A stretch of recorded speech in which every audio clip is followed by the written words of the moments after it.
विमानाने लँड होताना 2 वेळा घिरट्या घातल्या. घिरट्या घालत असताना 2 वेळा विमान उलटसुलट झालं. प्रत्यक्षदर्शी राघू आटोळेंनी ही माहिती दिली आहे. गोजूबावीच्या हद्दीत विमान कमी उंचीवर खाली आलं, त्यामुळे विमानाला धावपट्टी गाठता आली नाही.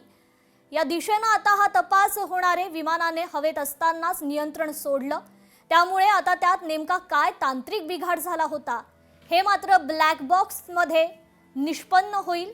कंपनीकडून दृश्यमानता नसल्याचं कारण दिलं जात आहे.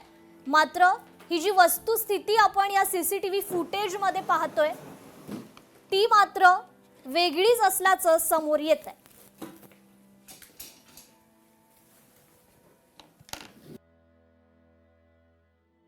हे सीसीटीव्ही फुटेज आपण पाहतोय. या फुटेजमध्ये आपण पाहू शकतो की हे जे विमान आहे ते हवेतच उलटसुलट असावा अशी शक्यता वर्तवण्यात येते. आणि म्हणून जे बोलण्यात आलं होतं की या विमानात खरं तर कमी दृश्यमानतेमुळे हे विमान कोसळलं असावं अशी शक्यता वर्तवण्यात येत होती. मात्र ही जी वस्तुस्थिती आहे ती मात्र काही वेगळंच सांगून जातीये. हे सीसीटीव्ही आपण पाहतोय, या सीसीटीव्ही मध्ये मात्र हे विमान हवेतच उलटसुलट झाल्याचं पाहायला मिळतंय.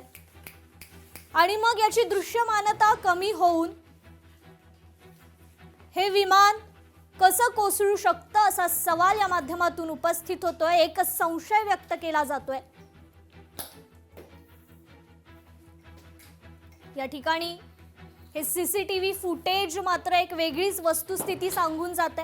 प्रत्यक्षदर्शी राघू आटोळेंनी मात्र एक माहिती दिलेली आहे की गोजूबावीच्या हद्दीत विमान कमी उंचीवर आलं आणि मग ते कोसळलं. विमान लँड होतानाच त्यात काहीतरी तांत्रिक बिघाड झाला असावा आणि म्हणूनच हे विमान हवेतच उलटपालट झालं आणि मग ते खाली जाऊन कोसळलं. एखादा VIP व्यक्ती जेव्हा या प्रायव्हेट जेट्स मधून विमानांमधून प्रवास करत असतो त्यावर घ्यायची काळजी मात्र त्यांच्याकडून घेण्यात आली नाही का असाही संशय व्यक्त होतो.